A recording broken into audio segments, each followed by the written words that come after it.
12 अक्टूबर 1972 एक छोटा सा चार्टर्ड एयरप्लेन साउथ अमेरिका की कंट्री यूरुग्वाय से चिली के कैपिटल सैंटियागो के लिए टेक ऑफ करता है। इस प्लेन में रग्बी टीम के प्लेयर्स अपने फ्रेंड्स और फैमिलीज के साथ मौजूद होते हैं और कुल मिलाकर टोटल 45 पैसेंजर्स इस प्लेन पर सवार होते हैं।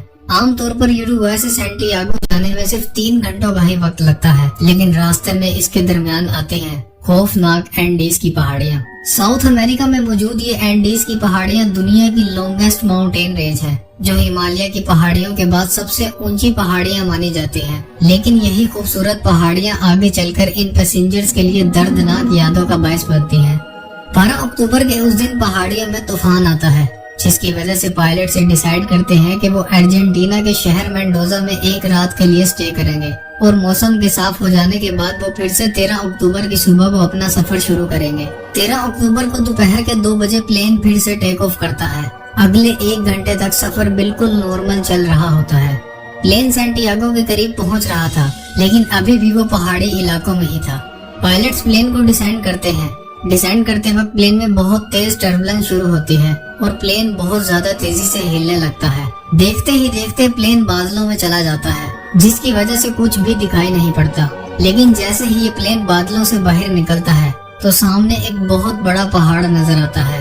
पायलट्स प्लेन को इमीडिएटली ऊपर की तरफ मोड़ने की कोशिश करते हैं और एल्टीट्यूड गेन करने के लिए मैक्सिमम पावर लगा देते हैं, लेकिन अब तक बहुत देर हो चुकी थी। प्लेन के पीछे का हिस्सा पहाड़ से टकरा जाता है और प्लेन 2 हिस्सों में टूट जाता है और पीछे बैठे हुए 3 पैसेंजर्स हवा में उड़ जाते हैं। कुछ लम्हों के लिए प्लेन हवा में ही रहता है, लेकिन फिर से एक और चट्टान से टकरा जाता है। कुछ और पैसेंजर्स प्लेन से नीचे गिर जाते हैं, जिसके बाद प्लेन का सिर्फ फ्रंट पोर्शन ही बचता है, जो सीधा एक ग्लेशियर पर जाकर गिरता है। 350 किलोमीटर पर आवर की स्पीड से ये उस ग्लेशियर से नीचे आता है और तकरीबन 700 मीटर ट्रेवल करने के बाद आखिरी बार एक चट्टान से आकर टकरा जाता है। इस हादसे में 12 लोग मारे जाते हैं, जिनमें 2 पायलट्स भी शामिल होते हैं, जो कॉकपिट के क्रैश हो जाने की वजह से फौरन मारे जाते हैं। ये हवाई जहाज अब एंडीज की किसी पहाड़ियों में 3570 मीटर की हाइट पर टूटा हुआ पड़ा होता है। प्लेन में 33 पैसेंजर्स इस क्रैश को सरवाइव कर जाते हैं, जिनमें से कई लोग बुरी तरह से जख्मी होते हैं और किसी को भी ये मालूम नहीं होता कि ये अब कहाँ मौजूद हैं। इस सर्वाइवल की ये दर्दनाक कहानी तो अभी बस शुरू होती है। ना तो उस वक्त वो लोग ये इमेजिन कर सकते थे और ना ही आप इस वक्त ये इमेजिन कर सकते हो कि आगे चलकर इन सर्वाइवर्स के साथ क्या हुआ था। ये दिल दिला देने वाली कहानी यूरुग्वायन एयरफोर्स फ्लाइट 571 की है। जानते हैं आज की इस वीडियो में। क्रैश के एकदम बाद 2 लोग ऐसे भी थे जिन्हें कोई चोट नहीं आई थी, जो बिल्कुल सही सलामत थे। पहले 19 साल के रोबर्टो कैनिसा और दूसरे 20 साल गुस्तावो जर्बिनो। ये दोनों मेडिकल के स्टूडेंट्स थे, तो फौरन ये इस काम पर लग जाते हैं कि कैसे जख्मी लोगों की मदद की जाए। जितना इनसे हो सकता था ये दोनों बचे हुए सर्वाइवर्स की मदद करने की कोशिश करते हैं। दूसरी तरफ इस प्लेन के गायब होने के 1 घंटे बाद ही एक सर्च ऑपरेशन शुरू किया जाता है। 4 हवाई जहाज सर्वाइवर्स को ढूंढने के लिए भेजे जाते हैं। ये हवाई जहाज रात तक तलाश को जारी रखते हैं, लेकिन प्लेन के वाइट होने की वजह से इन्हें कोई सुराग नहीं मिलता। प्लेन एक ऐसी जगह पर क्रैश हुआ था जहां हर तरफ वाइट स्नो और बर्फ थी, जिसकी वजह से इसे ढूंढ पाना बहुत मुश्किल था। प्लेन में मौजूद पैसेंजर्स ये सोचते हैं कि किसी तरह आज की रात गुजारी जाए, अगले दिन रिसर्च टीम हमें जरूर ढूंढ लेगी। 5 जख्मी पैसेंजर्स उस बर्फीली रात को सरवाइव नहीं कर पाते और अब प्लेन में सिर्फ 28 लोग बचते हैं। ये लोग प्लेन की बची कुची बॉडी को शेल्टर के तौर पर इस्तेमाल करते हैं। लगेज का सामान, सीट्स और बर्फ को इस्तेमाल कर ये प्लेन के पीछे के हिस्से को क्लोज करते हैं, ताकि ये इसमें गर्म रह सके और रात गुजार सके। अगले दिन 14 अक्टूबर को अर्जेंटीना, चिली और यूरोप से 11 अलग अलग हवाई जहाज सर्च ऑपरेशन के लिए भेजे जाते हैं, लेकिन वो फिर भी इन्हें नहीं ढूंढ पाते। सर्वाइवर्स प्लेन की छत पर लिपस्टिक से SOS भी लिखने की कोशिश करते हैं और बर्फ पर सूटकेसेस की मदद से एक क्रॉस भी बनाते हैं, ताकि वो पायलट्स की नजरों में आ सके। उस दिन इन्हें 3 हवाई जहाज नजर आते हैं। ये लोग चिल्लाते हुए अपने हाथों को हिलाते हैं और मदद के लिए पुकारते हैं, लेकिन उन्हें जल्द ही ये रियलाइज हो जाता है कि इस सब से कोई भी फर्क नहीं पड़ने वाला और एक और दिन इन्हीं कोशिशों में गुजर जाता है। क्रैश के 3 दिन बाद फर्नांडो प्राडो, जो क्रैश के बाद कोमा में चले गए थे, वो जाग उठते हैं। उठते ही उन्हें ये मालूम पड़ता है कि उनकी मदर क्रैश में मारी जा चुकी है। और उनकी 19 साला बहन बहुत ज्यादा जख्मी है। प्राडो अपनी बहन को जिंदा रखने की पूरी कोशिश करते हैं। वो उनके लिए खाना लाते हैं, पानी लाते हैं, लेकिन 8 दिन बाद उनकी बहन भी आखिरकार सरवाइव नहीं कर पाती।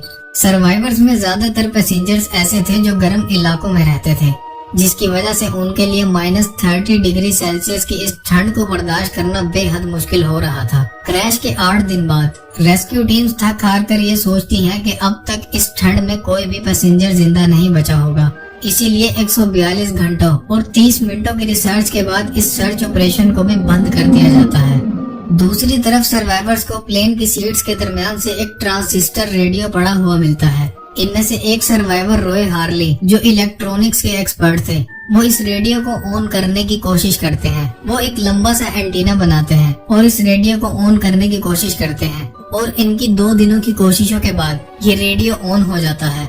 ऑन होने पर ये मालूम पड़ता है कि इस रेडियो से सिर्फ 1 वे कम्युनिकेशन की जा सकती है, यानी सिर्फ बाहर की आवाजों को सुना जा सकता है और अपना कोई भी मैसेज नहीं दिया जा सकता। इसी रेडियो को ऑन कर इन्हें ये मालूम पड़ता है कि सर्च ऑपरेशन को अब बंद किया जा चुका है, जिसे सुनने के बाद सभी लोग उम्मीद खो देते हैं और कुछ लोग रोने लग जाते हैं।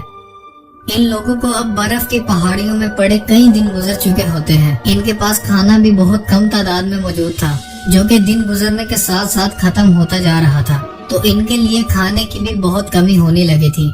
इन लोगों के पास सिर्फ 8 चॉकलेट बार्स, मसल्स के कुछ टिन, 3 जैम के बार्स, एक एलमंड्स का जार, कुछ डेट्स, कुछ कैंडीज और वाइन की कुछ बोतल्स थी। इन्होंने इस खाने को थोड़ा थोड़ा कर इस्तेमाल किया था। इनमें से एक सर्वाइवर प्राडो ने तो एक चॉकलेट कवर्ड पीनट को 3 दिन तक खाया था, लेकिन इस सब के बाद भी खाना अब खत्म होने लगा था। अब 11 दिन गुजर चुके थे और खाना बिल्कुल खत्म हो चुका था। इन लोगों ने अब प्लेन के पार्ट्स को खाना शुरू कर दिया, जैसा कि सीट्स के अंदर लगे कॉटन को और लेदर को, लेकिन इसकी वजह से वो मजीद बीमार पड़ गए। सिचुएशन अब यहाँ तक पहुँच चुकी थी कि इन सर्वाइवर्स ने कुछ ऐसा किया जिसे सुनने के बाद आपके होश उड़ जाएंगे।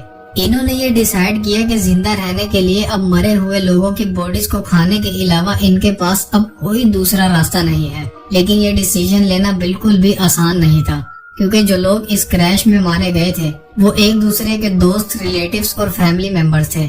लेकिन जब वक्त गुजरने के साथ इन्हें ये एहसास हुआ कि अब इसके अलावा कोई दूसरा चारा नहीं है, तो फाइनली इन्होंने इंसानों के मीट को अपना खाना बनाया। अभी एक आफत टली नहीं थी। क्रैश के 16 दिन बाद 29 अक्टूबर की रात के वक्त जब ये लोग प्लेन में सो रहे थे, तो अचानक बर्फ का तूफान आ गया और ये बर्फ देखते ही देखते प्लेन के इस टुकड़े में भर गई, जिसकी वजह से 8 लोग सांस की कमी की वजह से मारे जाते हैं और अब सिर्फ 19 लोग ही बचते हैं। प्राडो एक मेटल पोल को इस्तेमाल कर 2 दिन की कोशिश के बाद बर्फ में एक होल बनाते हैं और बर्फ को खोद कर ये सरफेस पर पहुंचते हैं। तब इन्हें ये मालूम पड़ता है कि बाहर बर्फ का तूफान आ रहा है, इसीलिए अंदर बैठने में ही भलाई है। और अगले 3 दिन तक ये लोग प्लेन की इस छोटी सी जगह में फंसकर बैठे रहते हैं। 3 दिन बाद जब ये बाहर निकलते हैं तो मौसम साफ हो गया होता है। अब इन्हें ये एहसास हो जाता है कि इन्हें जिंदा बचने के लिए किसी से उम्मीद लगाए बिना ही खुद से कोशिश करनी होगी। ये लोग ये सोचते हैं कि अगर मरना ही है तो पूरी कोशिश करके मरा जाए। ये लोग डिसाइड करते हैं कि इनमें से 3 लोग, कैनिसा, प्राडो और विजिंटेन, मिलकर पैदल चलेंगे और मदद ढूंढने की कोशिश करेंगे। इसीलिए इन्हें ज्यादा खाना और गर्म कपड़े देकर भेज दिया जाता है। ये लोग ये अंदाजा लगाते हैं कि अगर हम वेस्ट की तरफ चलें तो हम चिली के कंट्री साइड एरिया तक पहुंच जाएंगे, लेकिन इनका ये अंदाजा बिल्कुल गलत था। क्रैश को अब 33 दिन गुजर जाते हैं। घंटों तक चलने के बाद इन्हें अपने ही क्रैश हुए प्लेन के पीछे का टुकड़ा मिलता है, जिनमें इन्हें थोड़े बहुत कपड़े, खाना और दवाइयाँ मिलती हैं, जिसे लेकर ये फिर से चलना शुरू हो जाते हैं। क्रैश के 59 दिन बाद फिर से एक बर्फ का तूफान आता है, जिसमें 3 और सर्वाइवर्स मारे जाते हैं। दूसरी तरफ ये तीनों लोग अभी भी चल रहे होते हैं और एक मौका ऐसा आता है कि इनकी भी हिम्मत जवाब देने लगती है, लेकिन ये हार नहीं मानते और मुसलसल चलते रहते हैं। ये ग्लेशियर्स पर चढ़ते हैं, पहाड़ों को क्लाइंब करते हैं और जब ये टॉप पर पहुंचते हैं तो ये देखते हैं कि हर तरफ सिर्फ बर्फ के पहाड़ ही पहाड़ हैं। इनकी हिम्मत बिल्कुल टूट जाती है। इनमें अब चलने की भी हिम्मत नहीं रहती। लेकिन फिर दूर इन्हें 2 पहाड़ नजर आते हैं जिस पर बर्फ नहीं होती। ये अंदाजा लगाते हैं कि इन्हें उसी डायरेक्शन में ट्रेवल करते रहना चाहिए। कई दिनों की हाइकिंग के बाद ये फाइनली अब एक वैली में पहुंचते हैं जहां इन्हें एक नदी दिखाई देती है। उस वक्त एक नदी का मिल जाना इनके लिए सोने पर सुहागा होता है। इन लोगों की जान में जान आती है और ये नदी से पानी पीने के बाद ये फैसला करते हैं कि ये नदी के साथ साथ चलेंगे, क्योंकि ये नदी किसी न किसी गांव या किसी ऐसे इलाके तक जरूर पहुंचेगी जहां इंसान बसते होंगे। आखिरकार 9 दिन हाइकिंग करने के बाद इन्हें इंसानों की मौजूदगी का एहसास होने लगता है। इन्हें खेतों में कुछ गाय नजर आती हैं और थोड़ा और चलने पर इन्हें नदी के किनारे पर 3 लोग खड़े दिखाई देते हैं। ये जोर जोर से चिल्लाते हैं और आवाज लगाते हैं, तो इनमें से एक शख्स इन्हें देख लेता है और चिल्लाकर बोलता है कि टुमारो, यानी वो कल फिर से आएगा। अगले दिन वो आदमी अपने दोनों साथियों के साथ दोबारा घोड़े पर आता है और अपने साथ कुछ खाना और पेपर और पेंसिल लाता है। वो इस पेपर और पेंसिल को पत्थर के साथ धागे से बांधकर इनके पास फेंकता है। तकरीबन 2 महीने गुजर जाने के बाद प्राडो अब अपना पैगाम बाहर की दुनिया तक पहुंचा रहे थे। प्राडो उस पेपर पर लिखते हैं कि मैं यूरुग्वे से आया हूँ। हम 10 दिन से पैदल चल रहे हैं। मेरे जख्मी दोस्त क्रैश साइट पर मौजूद हैं। हमारे अंदर चलने की भी हिम्मत नहीं रही। हम कमजोर हैं, प्लीज हमें बचा लो। जब वो आदमी इस नोट को रीड करता है तो ये शॉक्ड रह जाते हैं। उन्हें ये यकीन ही नहीं होता कि ये वही लोग हैं जिनके क्रैश होने की खबर इन्होंने 2 महीने पहले सुनी थी और ये अभी भी जिंदा हैं। वो एक ब्रेड को इनकी तरफ फेंकते हैं और मदद के लिए रवाना हो जाते हैं। 10 घंटे सफर करने के बाद एक आर्मी हेडक्वार्टर से फाइनली इनके लिए हेल्प भेज दी जाती है और इन दोनों को रेस्क्यू कर लिया जाता है। मालूम पड़ता है कि ये दोनों अब तक 61 किलोमीटर पैदल चल चुके थे। ये खबर देखते ही देखते पूरी दुनिया में फैल जाती है और पूरे 72 दिनों के बाद बाकी बचे हुए सर्वाइवर्स को भी फाइनली रेस्क्यू कर लिया जाता है। 2 रेस्क्यू प्लेन्स को क्रैश साइट की लोकेशन पर भेजा जाता है, जो इन बचे हुए 16 लोगों को रेस्क्यू कर लेते हैं। ये थी दिल दिला देने वाली कहानी फ्लाइट 571 की। उम्मीद है आप इस वीडियो को लाइक और शेयर करोगे और चैनल को भी जरूर सब्सक्राइब करोगे। मिलते हैं अगली वीडियो में।